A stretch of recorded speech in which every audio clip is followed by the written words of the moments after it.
आवे गोधुरी की कर होशियारी, दागन लागे। हम इस जीवन में आए हैं तो हम सबको प्रेम की भावना से इस जीवन में व्यतीत होना है। किसी आत्मा को कष्ट नहीं पहुंचाना है, किसी को दुख नहीं पहुंचाना है। साहब कहते हैं जीव दया आत्म पूजा, इससे भक्ति और नहीं कोई पूजा। सब चींटी से लेकर हाथी तक हम सबको दया का भाव रखना चाहिए। तन पवित्र सेवा किए, तन पवित्र सेवा किए, पवित्र सेवा किए, धन पवित्र कर दान और मन पवित्र गुरु भक्ति से, इस विधि से होगा कल्याण। हमको गुरु की शरण में जाना पड़ेगा। गुरु की शरण में जाने से हमारा जीवन धन्य होता है। हम पवित्र होते हैं, महान होते हैं, हमारे अंदर सद्बुद्धि आती है। हमको अच्छा बुरा ज्ञान हमारे गुरुजन कराते हैं। तो सदगुरु कबीर साहब कहते हैं सर्वप्रथम गुरु प्रणाली क्या है? प्रथम गुरु माता पिता, रज बीरज के जो ही दाता। सर्वप्रथम हमारा गुरु कौन है? जिन्होंने हमारा ये शरीर बना करके तैयार किया है। ये किसकी सत्ता है? माँ पिता की। मात पिता मिलो कर्मे करावा, जासे ये देही बने आवा। माता पिता नहीं होते तो हमारा ये जन्म नहीं होता। माता पिता नहीं होते तो हम यहां सत्संग नहीं श्रवण करते। तो उनकी ये सत्ता है, उनकी ये धरा है। माता पिता के सहयोग से हमें जन्म होता है। दूसरे गुरुजनों धरिए नामा, ले ले नाम पुकार दिलावा। दूसरा गुरु कौन है? बच्ची का जन्म होता है, स्वच्छ करती है, पवित्र करती है, नहलाती है, धुलाती है। वो हमारा दूसरा गुरु है। जब जीव जन्म लेता है बड़ी खुशहाली होती है। हमारे बाबूजी साहब के यहाँ बच्चे का जन्म हुआ। आप लोगों को यहाँ सत्संग में आप लोगों को बुलाया, गुरुजनों को बुलाया, उसी के माध्यम में ये चौका आरती कार्यक्रम किया। नामकरण संस्कार हुआ। नामकरण संस्कार करने से तीसरे गुरुजनों धरिए नामा, ले ले नाम पुकार दिलावा। नामकरण होता है। नामकरण करते हैं, गुरुजन करते हैं। चौथा गुरुजनों दीक्षा दीना, जग व्यवहार रीत सभी कीना। पंचमी गुरुजनों वैष्णव कीना, जग व्यवहार रीत ये दीना। छठवा गुरुजनों भरम गणित तोड़ा, दुविधा में तो एक से जोड़ा। छठवा गुरु कौन होता है? जीव की सारी दुर्मति को हटा करके और उस जीव को एक रास्ते पर लाते, शब्द और श्रुति को केंद्रित कर दे। छठवा गुरु। सातवें गुरुजनों सत्य शब्द लखाया, जाको जीवो कहीं पहुंचाया। इसलिए सातवें गुरु हमारे जो कौन होते? जो कलिहार जन। सातवां गुरु जिस जीव आया है उसमें सद्बुद्धि दे करके, उस सदगुरु के रास्ता को बदला करके, उसकी कंठी मर्यादा, धर्म रूपी मर्यादा को बता करके उसको सतगुरु का रास्ता बता दे कि ये तेरा मृत लोक है भाई, यहाँ हमारा तुम्हारा ठहरना नहीं है। हम कुछ ही क्षणों के लिए आए हुए हैं, हम सब यहाँ से जाएंगे। तो सतगुरु कबीर साहब कहते हैं कि ये हमारा मृत लोक है, या काम क्रोध मद लोक का राज्य है। ये निरंजन का राज्य है, ये काल का राज्य है।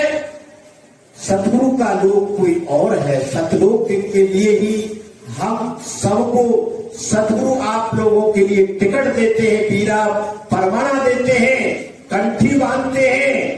क्यों बांधते हैं? कि आपका क्लियर नाम कर रहे हैं कि आप सतलोक के उपासक हैं। तो आइए आपके सामने छोटा सा भजन पेश करूंगा।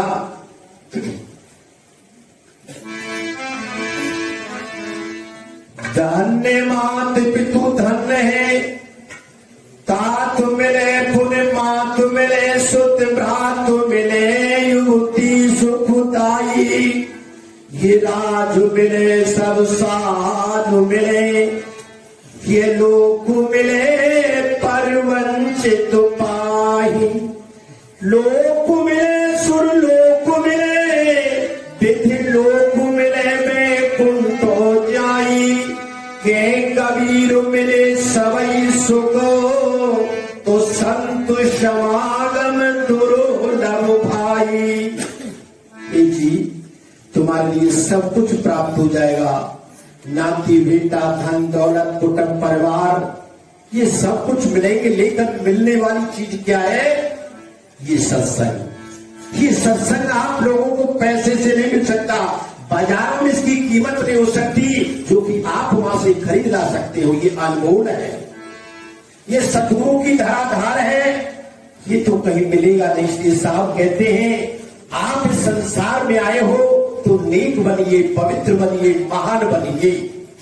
वो त्याग विषय रसिगंधा, करुणे नरुषत संगा। त्याग विषय रसिगंधा, करुणे नरुषत संगा।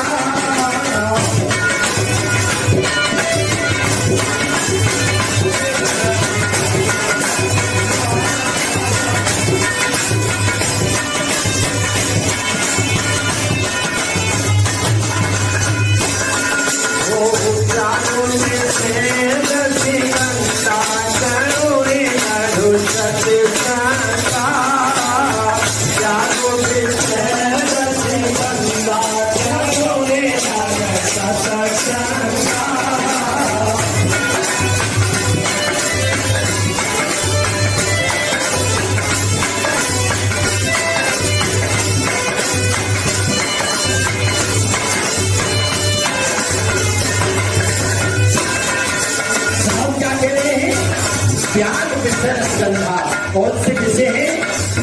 आपके अंदर कटुक वाणी किसी के लिए लगना जाए, इस बुखार से किसी के प्रति ऐसा कटुक वचन नहीं निकल जाए जो कि दूसरे की आत्मा को आघात करे।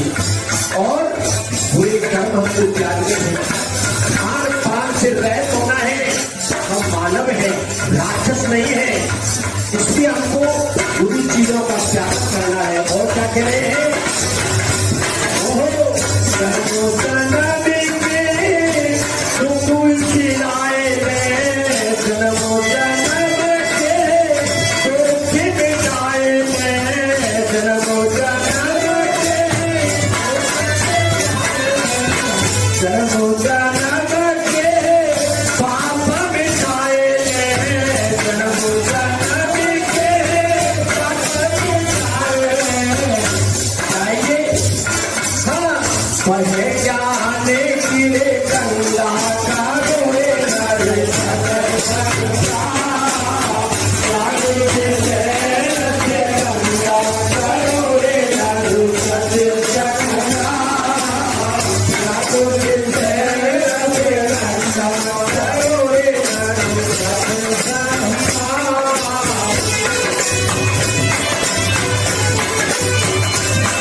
की वाणियों से हम परे हो सकते हैं, संतों की वाणियों से हम एकदम उजाला हो सकता है। इसलिए जन्म जन्मांतर के पाप करते हैं साहब की शरण में जाने से।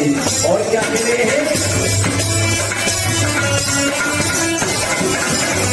दयाधारा में को तुम्हें अपनाए हो, दयाधारा में को तुम्हें अपनाए हो, दयाधारा में को तुम्हें अपनाए हो, दयाधारा में को तुम्हें अपनाए हो। क्या कहना है, दया स्वभाव सीख ये कहाँ मिलेगा, सत्संग के माध्यम से। इंसान के अंदर दया भाव नहीं है तो कुछ नहीं है, वो कितना भी दान करे, कितना भी पुण्य करे और कितना भी वो सत्संग करे, तेरा लक्ष्य है दया करना। साहब कह रहे हैं, दया धारा में को तुम्हें अपनाए हो, दयाधारा में को तुम्हें अपनाए हो, कथे कारा में कोरे फंदा,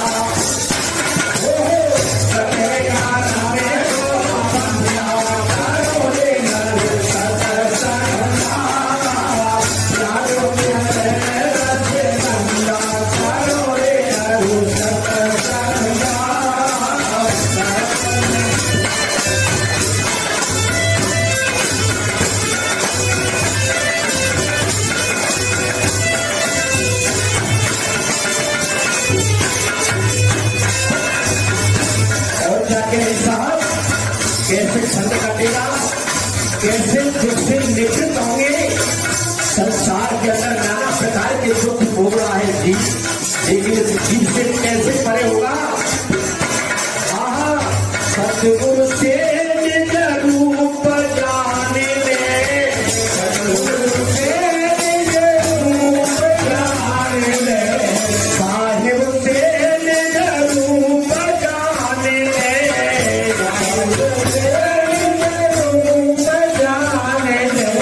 अपने को जानना है। निज रूप क्या है, तुम कहां से आए हो, कहां जाओगे, हमको यहाँ क्या करना है, इतना जानकारी करनी है। और वो कौन बताएंगे, सतगुरु बताएंगे। हाँ, साहिब से निज रूप जाने में,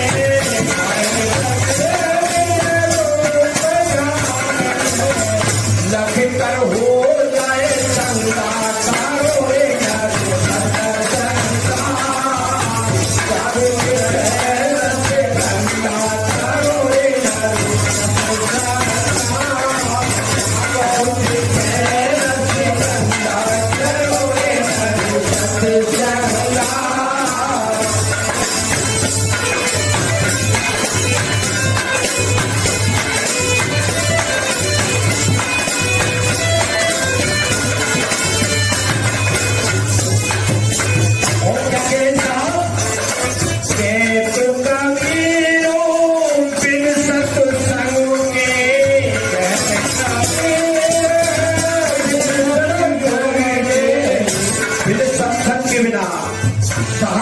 कहते हैं कि सत्संग के बिना किसी का कल्याण नहीं हुआ है। सत्संग में आना पड़ेगा, सत्संग की सारी बातों को ग्रहण करना पड़ेगा, जब तेरा उद्धार होगा भैया।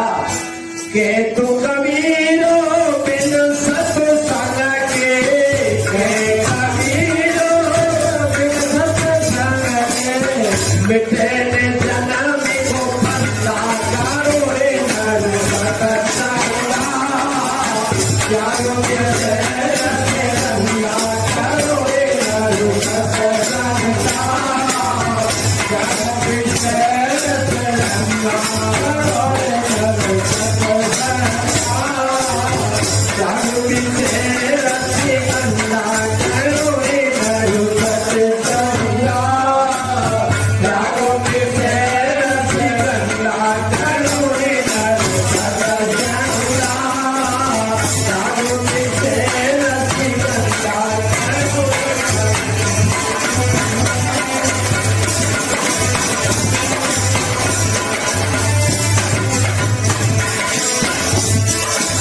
बोलिए सतगुरु कबीर साहब के पावन चरणों में साहे बदन की साहे।